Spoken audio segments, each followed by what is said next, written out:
ચાલો સ્વાધ્યાય 1.23 એક અનંત લંબાઈનો રેખીય વિદ્યુતભાર 2 સેન્ટીમીટર અંતરે 9 × 10⁴ ન્યૂટન પર કુલમ વિદ્યુત ક્ષેત્ર ઉત્પન્ન કરે છે તો રેખીય વિદ્યુતભાર ઘનતા ગણો.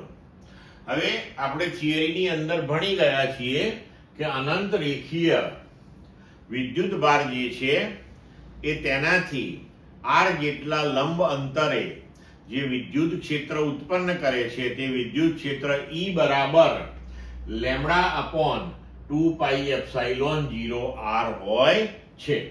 હવે અહીં આપણને E આપેલું છે 9 × 10⁴ ન્યૂટન પર કુલમ, લંબ અંતર આપ્યું છે r બરાબર 2 સેન્ટીમીટર એટલે 2 × 10⁻² મીટર અને રેખીય વિદ્યુતભાર ઘનતા એટલે આપણે આ લેમ્બડા ગણવાનું છે. બરોબર. તો હવે અહીંયા 1/2πε0 છે એને આપણે ઉપર નીચે 2 થી ગુણી નાખીએ તો 2/4πε0 અને 1/4πε0 ને k લખ્યું એટલે આ સૂત્રને આપણે 2k λ/r લખ્યું.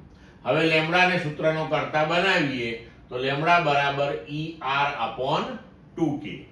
તો હવે ER અને k ના મૂલ્યો ગોઠવી દઈએ તો E 9 × 10⁴, R 2 × 10⁻², આ 2 k નું મૂલ્ય 9 × 10⁹ તો આપણને જવાબ મળશે 10⁻7 કુલમ પર મીટર અથવા તો 10⁻1 માઇક્રોકુલમ પર મીટર.